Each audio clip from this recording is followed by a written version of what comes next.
A Most Fearful Sacrifice, the 3 Days of Gettysburg from Flying Pig Games. My first Flying Pig game, I might add.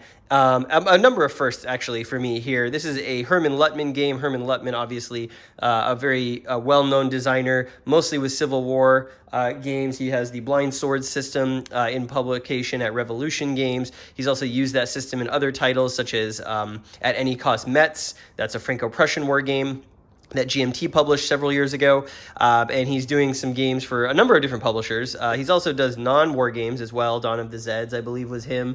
And in general, he's a very good designer. He's very good at making games with either approachable themes or approachable mechanics or both. And this is his latest, and this is getting a lot of buzz. And I picked it up for a number of reasons. One, I don't have a game on the Battle of Gettysburg specifically. I have Great Campaigns of the American Civil War, Roads to Gettysburg, but that's an operational campaign level game. This is actually the battle, and this is a monster of a game. This box, you can't really tell, but it is massive and it is heavy. The other reason I picked this up, in addition to not having a Gettysburg game, so it's my first Gettysburg battle game, is that it was going out of stock.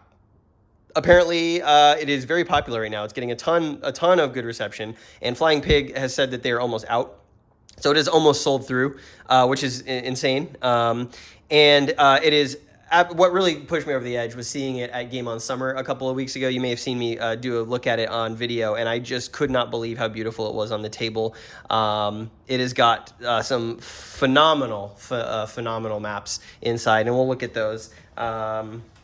But just real quick before I do that, I just want to show you actually how big this box is. Here's a normal war game box. This is a normal 1.5, 2-inch box. This is Barbarians at the Gates from Compass. So you can see we've added another 4 to 5 inches on the end there. They're about the same thickness. There's maybe that much space, but as you can see, the footprint here is quite a bit larger than what you're probably normally used to. And that's because of the maps, like I said. So let's get this open. I have not opened this yet. I've actually not watched many unboxings of this game. I just saw it laid out and I knew I had to have it. So let's open this and take a look at what you get inside.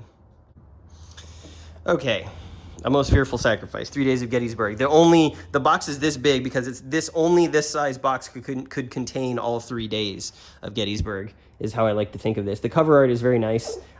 This wonderful painting here of what looked to be Confederate troops, Texas flag, on the march to Gettysburg. Very well done, very nicely done. Box is really sturdy. I like the make of it.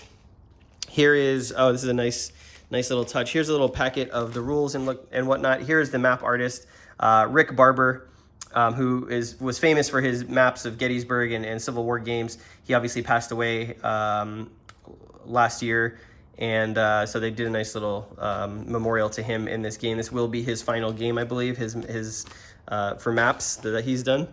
You do get 6d6, 2 red, 2 white, 2 black. From what I understand, the combat system in this game is actually a simplified version of Blind Swords. It's being called Black Swan. It's sort of a variation of Blind Swords, a little simpler. No chit draw. It's all driven by cards, and that will determine what formations activate at any given moment. And so you'll create a deck of cards, and you'll draw those cards. So it's functionally the same as chit draw, but uses cards in some interesting ways. So we'll get those open and look at those. Here are the counters, and they are huge. They are enormous. Look at that. They're almost full 1-inch counters. 0.75 inches there, maybe? Maybe they are 1-inch counters. Anyways, they're very nice. You can see that units will be shaken. These are the status markers. Here's some Union troops. We've got some nice illustrations on there, some artillery. Here is some infantry. And I believe the scale of the game is regimental, or possibly brigade level, each of these units being one of those. Shaken units, all units shaken. So that looks like a unit in a stack can become shaken, and then the rest of the stack. We've got, looks like 5 counter sheets, and these punch out really easily, as I'm discovering right here. Here's what they look like, already pre-rounded. Very nice, good quality, love it. So these are the Union troops here. We'll get to that in a second. More Union troops, Confederate troops here. Pretty nice. Can't wait to punch those and sort. And we've got 1 counter sheet of markers, which are of a smaller size. I'll show you that. Here is a unit counter, and then here are some of the smaller counters. These look like they're about 9/16 or 5/8, but these are the sort of markers you're going to be using. Bivouacs, hasty works, so entrenchments, artillery movement, VP hexes. These I assume are double-sided. Yeah, these punch really easily as well, as I just did that.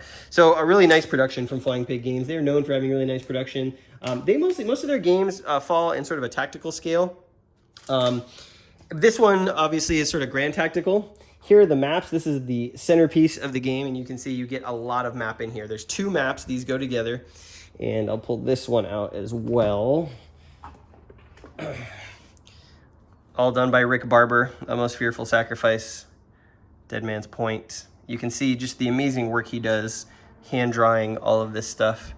It's just fantastic. I'll lay these out. So I'll lay one of them out. I'm not sure both of them are going to fit on my table. This is going to be an adventure as much for me as it is for you. But just like the detail there and just how glorious it looks, that's what got me to purchase. All right, I'll put the maps for one side for one moment. Let's take just a real quick look at what's in this little envelope of books.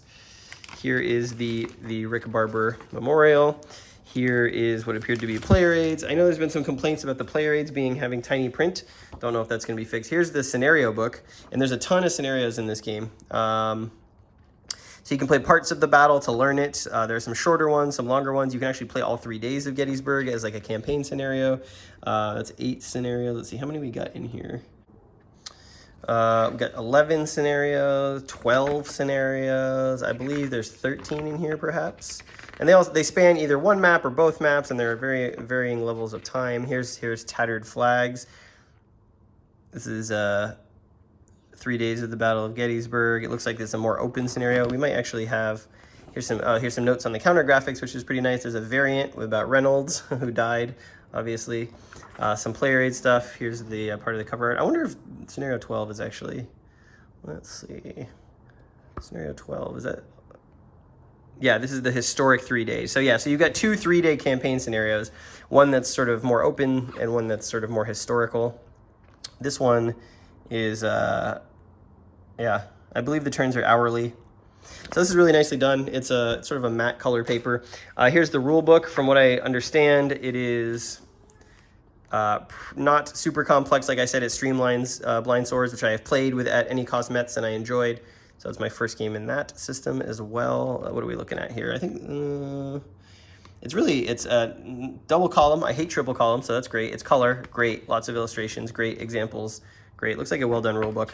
So yeah, we've got 24 pages of rules, which is not bad at all. And then an example of play. And then a nice index here. What else? Okay, here are the player aids. So these are the ones that people said the print is really small. Looking at this is a setup. Yeah, these are scenario setups. Here's the turn track here. This is the order of battle. Looks like Rick Barber did the turn track as well. This isn't actually terrible. I can read this just fine. Let's go to the next one. Okay, so here are the charts. I mean, it's small, but it's smaller than I would like, but it is not unusable. Yeah, this is fire combat cohesion. I mean, here's my thumb for scale. It's small, but it's not the worst. I mean, at a distance, if it's on the table, you're gonna have to pick it up and look at it, which is unfortunate, but it's not, not sure if Flying Pig is going to do bigger versions. I believe they were not supposed to be printed on 8.5 by 11. I believe they're supposed to be printed on something that was the same size as the map. Combat events. This isn't that bad actually on this side. Not terrible. Here's the other one. Sequence of play. That is very small for a sequence of play. Probably want that to be bigger. And definitely this is probably the worst of it right here. The special rules about some of this stuff, skirmish order, rally, bivouacking. This is like, you need a magnifying glass to kind of read it. So that's unfortunate. That shouldn't be like that. Terrain effects, also probably smaller than you would like. Certainly not unplayable. We'll see what happens there. And then you've got some displays. So this is where you're going to be playing the game off of. And so each of these core are going to have divisions, and these divisions are going to have cards. When you draw your cards, you're going to activate those formations. which is pretty cool. There's a couple, actually, there's a bunch of different displays here. There's another one here for Reynolds, Sickles, Hancock, Sykes. Looks like you're going to be doing 2 per. No, it looks like the Confederates only have 1. So yeah, these are single-sided foldouts. Confederates only have 1. The Union has 2, which is interesting. And yeah, that is Most Fearful Sacrifice. Let me get the map open, or possibly map, so you can see what it looks like. Well, there we go. There's 1/2 of the map opened on my table, and as you can see, fair bit of overhang on both sides. So this table's not going to do it. I thought I might be able to get it side to side, but that is definitely not going to happen. However, it is gorgeous. Let's take a little tour of it, shall we? Big round top there.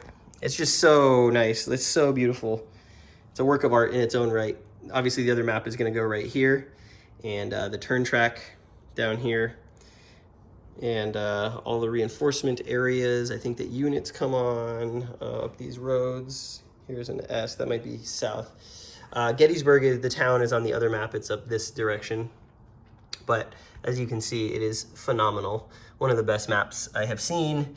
At this size, good on Flying Pig Games for doing a huge, massive game on this topic with this particular art style. I want to see more board games be art, and this one definitely fits the bill. Anyways, I don't know when I'm going to play this or how, because I'm going to need a bigger table, but I do plan on doing some sort of content for this game at some point, because I'm very excited to dig into it. Thanks for watching.